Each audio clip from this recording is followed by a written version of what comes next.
Well, we've seen the transfer portal be very active. We've seen Kevin Keatts be really active in the transfer portal.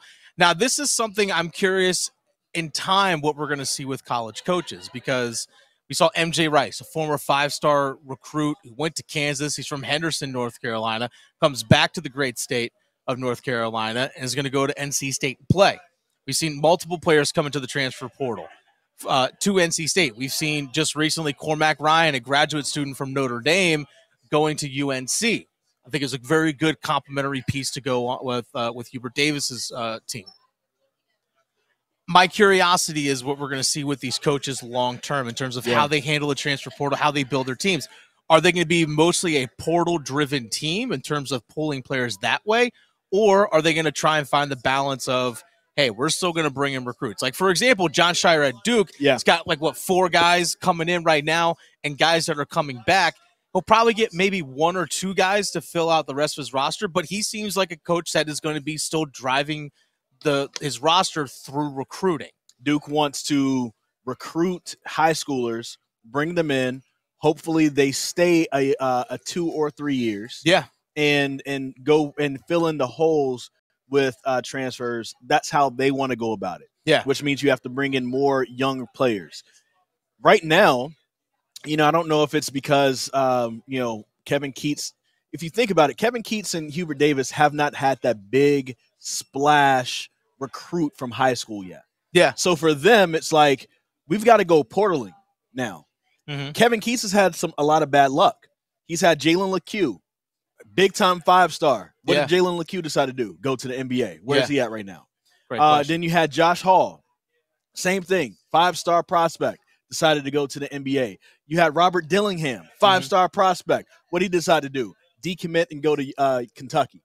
So Kevin Keatts has had some bad luck when it came to 5-stars. Now he gets his 5-star at MJ Rice. Yeah. But it came through the transfer portal. So I think that the patience with both of these guys, Hubert Davis, Kevin Keatts, would pay off, especially with the portal. Now, Kevin Keatts is killing in the portal right now. Hubert Davis, we're still waiting on seeing what he's going to do. He has 3 scholarships left. Here's something that's interesting, Dennis. Talk to me. In the Power 6, go. So the Power 5, including the Big East, which makes 6, only 2 teams, as of today, have 0 players in the transfer portal. Really? You know who those teams are? Duke and UCLA. Interesting. Huh. Hey, it's the world that we live in right now. It's interesting. And I can see the mindset coming from coaches is that, okay, if we bring in top young players, like, for example, Tyrese Proctor, Kyle Filipowski coming back for Duke. Yeah. Those guys could easily go to the NBA after this upcoming season. I could totally see that happening. Okay, so you get these guys for 2 years. How's it any different than bringing in a guy for his junior and senior year? Right. For 2 years. Transfer for 2 years. What difference is it? If you're not going to have a player years, for 4 years anymore. Rarely. Unless he's a walk-on and he's cool with being a walk-on because he always wanted to go to Carolina or Duke, you're not going to have one player on your roster for 4 straight years. It's just not going to happen. Yeah, I mean, we even see with Jeremy Roach electing to explore the NBA. He might be the last one if he comes back. If he comes back. He literally might be the last one. He might. He's a dying breed. R.J. Davis. R.J. Davis and Bacot. And also R.J. Davis and Bacot. Bacot. Those are actually a very good point. We missed out on those.